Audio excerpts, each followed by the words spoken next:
Wait, is this how spiders normally climb up a wall? Hello, my name is Thornscale, and I'm really excited to tell you about my second small indie game that I'm making in Unreal Engine 5. The goal of this one's going to be a bit different than the first. For my first game, Golem Platformer, free on itch.io and Ko-fi, links in the description below, my goal was just to learn the basics of how to make a game in Unreal 5. Bare bones stuff. And honestly, learning the basics was way easier than I was expecting. I think a lot of people who have great ideas for games are sleeping on game dev because they think it's harder to get started with than it really is. But that's a topic for another video. For this game, the goal is going to be a little bit different. It's going to be to learn how to do a few specific things. Learn how to do climbing, learn how to make flying AI, learn some basic survival game mechanics like hunger and stamina, learn how to place webbing in the world. With those goals in mind, a spider survival game seemed like the perfect fit. Now you'll notice, I never said that making money was one of my goals. That's because both of these games are being made to learn Unreal better, not to make money with. That'll come later. I have some big plans for next year. But first things first, I needed to find my spider. Normally, I prefer stylized graphics because I feel they're a bit more timeless and easier for me to tweak and edit. But in this game, I'm going for semi-realism for one big reason. There are a lot of cheap and free assets on the Unreal Marketplace that lean towards semi-realism, including their monthly freebies. And the whole point of this game is to learn the coding, so saving time and money is a huge win. So I went searching through the marketplace for my spider character, and let me say, there's a ton of great monstrous spiders and stylized spiders, but a surprising lack of realistic spiders on the marketplace. But I did find one, and it's beautiful. Or as beautiful as a spider can be.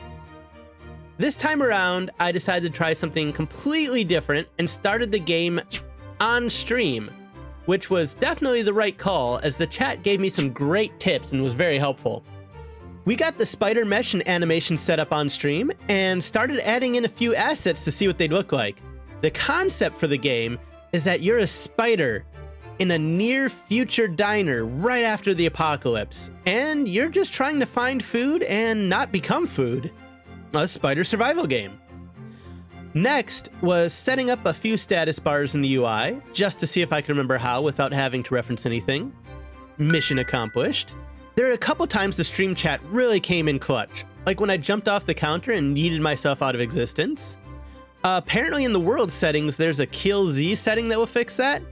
I ended up just moving everything up so my spider would never fall below that Z axis anymore.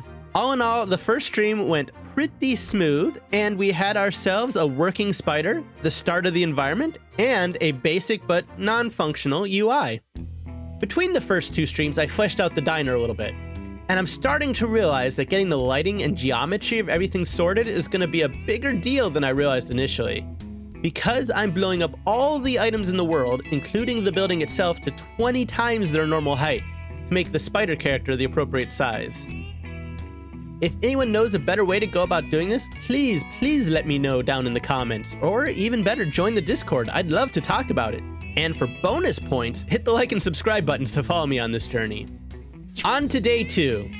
I wanted to focus on getting some actual mechanics into the game.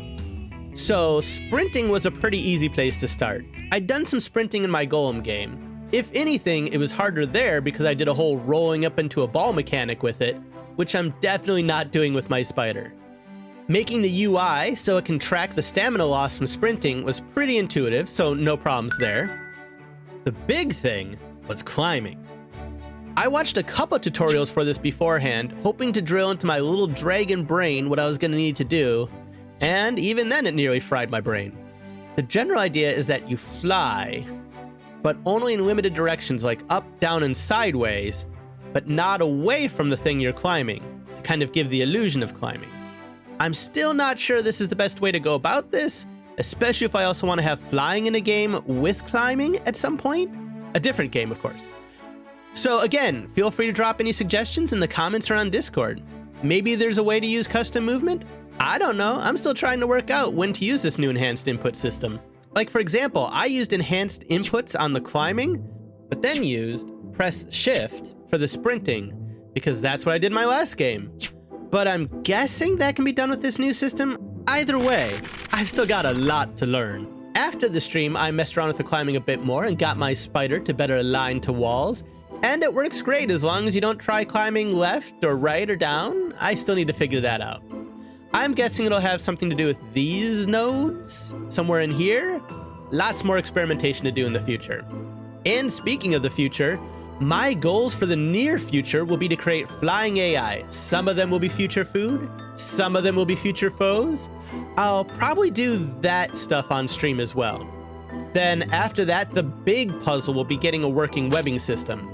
I have a couple ideas. Some are pretty simple. Some I don't even know if they're actually even realistically possible. I imagine we'll end up somewhere in the middle. But that's it for part 1 of this devlog series. Thanks for following along, and I'll see you in the next one. Bye-bye.